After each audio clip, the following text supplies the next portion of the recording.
안녕하세요. 반갑습니다. 10월 양띠 띠별 운세 설명하도록 하겠습니다. 괴는 수레둔개입니다.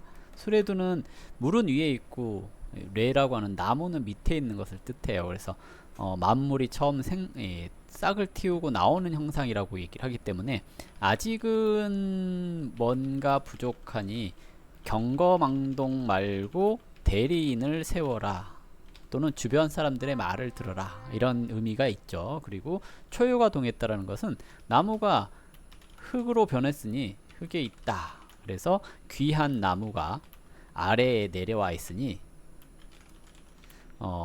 아래에 내려와서 민심을 얻었다, 이렇게 얘기를 하거든요. 그래서 때가 오기를 기다리면 좋은 기회를 붙잡을 수 있으니 욕심내지 말고 기다려라, 이렇게 얘기를 하는 괴입니다. 그래서 일단은 괴상의 의미는 참 좋은 의미를 가지고 있네요. 그래서 양띠 10월의 운세 크게 나쁘지 않다라고 판단이 되고요. 이제 새해는 손이 임했습니다. 새해 손이 임했다라는 것은 즐겁다, 편하다라는 의미인데요. 자날이기 때문에 손이 약하지 않습니다. 그래서 양띠는 편안한 달이 되겠다, 이렇게 얘기를 할 수가 있겠고요. 일단 동한 것은 형이 동하여 관으로 화했는데요. 형병관 했다라는 것은 일단 시비구설은 조심해라, 이렇게 얘기를 하는 거고요. 나를 돕는다는 사람이 처음에는 돕는데 시간이 지나면 흐지부지 된다 라고도 얘기를 해볼 수 있습니다. 그래서 일단 이런 것이 아주 좀 많이 좋은 건 아닌 것 같은데, 일단 그래도 일에서 생받고 새에서 손이 왕성하다라는 것은 편안한 한 달이 될 수 있으니까 걱정할 건 없습니다 라고 얘기를 하겠죠. 그래서 차후에 이제 나이대별로 설명하는 것이 안 좋게 나왔다고 해도 기본적으로 운 자체가 나쁘지 않기 때문에 좋게 해석해 볼 수 있습니다. 애정운을 살펴볼게요. 애정운 일단 재성은 진관에 복신되어 있습니다. 남자든 여자든 주의해야 된다, 삼각관계 조심, 이렇게 얘기를 해볼 수 있습니다.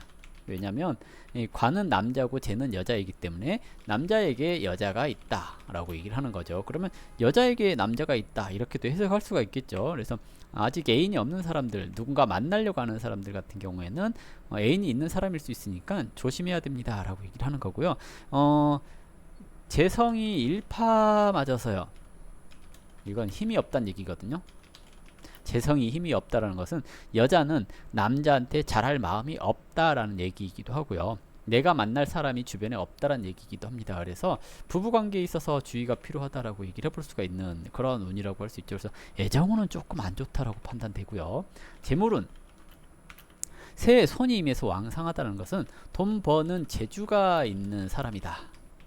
그래서 양띠는 돈 버는 재주가 있는데 재성은 좀 약하니까 돈 들어오면 고정 지출이 있다 라고 얘기를 하는 거죠. 이제 그런 의미예요. 세금 낸다든지 또는 가게세 낸다든지 뭐 이런 식으로 나갈 돈이 있다라는 얘기죠. 하지만 돈을 내가 벌 수 있는 재주가 있기 때문에 돈은 나가는 데가 있다 하더라도 들어오는 곳이 있다라고 얘기를 해볼 수가 있겠죠. 그래서 나쁜 건 아닌 것 같아요. 나쁘지 않고요.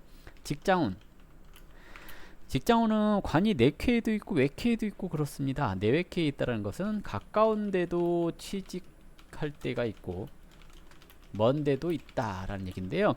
응에 있는 먼 데 있는 관이 더 좋네요. 총룡이 붙었으니까. 그래서 혹 이직을 생각한다면 멀리 가라, 이렇게 얘기를 해요. 취직도 마찬가지예요. 취직을 생각한다면 멀리 가라 라는 얘기고요. 직장인은 새해 손이 붙었잖아요. 그러면 관두고 싶은 생각이 들 때인데 동안계 형이 동해서 관으로 가서 공망이 됐잖아요. 이렇게 되면 뭔가 이렇게 좋은 자리가 나오려다가도 흐지부지 되니까 서두르지 말아라, 또 내가 직접 움직이지 말아라. 아까 대리인을 쓰면 좋다 그랬잖아요. 내가 움직이는 게 아니라 가까운 사람들이 자리를 마련해 줄 때까지 기다리라는 얘기입니다. 혹시 뭐 승진을 기다린다거나 그런 상황이라고 한다면 재성이 약하기 때문에 조금 로비가 필요한다거나 돈이 좀 나가야지만 승진을 할 수 있다거나 그런 좀 안 좋은 불합리한 그런 면이 있기는 합니다. 그래서 아주 좋은 건 아닌 것 같아요. 출행 밖으로 나가는 건 어떤가? 응에 관이 붙어 있습니다. 근데 청룡이죠. 그래서 관사, 즉 직장 내에서 출장을 가는 것은 상관없으나 그냥 개인적인 출행, 혼자서 어디 여행을 가려고 한다거나 그랬을 때는 아주 좋은 것 같지는 않아요. 그래서 이때는 여행보다는 자기 자리 지키는 거 이런 게 조금 더 좋지 않을까 생각됩니다. 건강, 건강. 손도 왕하고 관이 약하기 때문에 건강 문제 없다. 문제 없다. 생겨도 금방 낫는다. 질병이 생기더라도 금방 낫는다 이렇게 판단할 수가 있을 것 같고요. 그리고 자녀운, 결혼하신 분들 자녀운, 자녀의 새해 손이 붙었고 왕성합니다. 자녀로 인한 즐거움이 있겠다 이렇게 생각을 할 수가 있겠고요. 자녀운이 좋죠. 시험운, 시험은 신 부효가 왕성합니다. 월에서 비화되어 있기 때문에 부효가 왕성한데 새에 손이 붙어 있으니 공부를 안 하려고 하는 마음이 생길 수가 있겠죠. 근데 부효가 왕성하니까 시험운이 나쁘지는 않습니다. 그래서 시험운이 어느 정도 있다라고 판단을 해볼 수가 있겠고요. 나이대별로 한번 가보도록 할게요.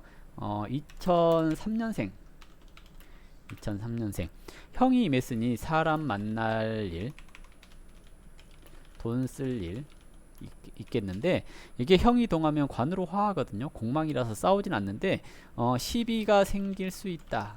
싸움 직전까지 갈 수 있다. 이렇게 얘기를 할 수가 있습니다. 그리고 91년생 91년생 손이 임했죠. 손이 임했기 때문에 손이 임해서 손변 손해서 진신되었습니다. 이렇게 되면 즐거운 일이 계속해서 생겨나네. 재물운도 있겠고 그러는데 이제 관운은 좀 떨어질 수 있습니다. 직장이라든지 취직이라든지 이런 건 조금 어려울 수 있으나 그 외에 즐거운 일, 재밌는 일 이런 게 좀 많은 그런 시기가 아닌가 생각되는데요. 등사가 붙었으니 약간 음주가무 이런데 신경 쓰게 되는 경우도 많지 않을까 생각됩니다. 79년생 79년생 관이 변해서 형으로 화하는 형상이고 제가 복신되어 있습니다. 79년생 같은 경우에 공과금 또는 벌금 이런 거 낼 수 있으니까 주변 사람들과 다투지 않도록 조심해야 됩니다. 백호가 임했고 관이 동한 거잖아요. 백호가 임했고 관이 동했다라는 것은 싸움이나 사고수 조심 이렇게 얘기를 하거든요. 그래서 전반적으로 나쁘지 않은 그런 달이기 때문에 79년생이 이런 일들이 있다 하더라도 크게 나쁘게 번지거나 그러진 않을 겁니다. 근데 그래도 좀 안 다투도록 조심해 주시는 게 좋겠죠.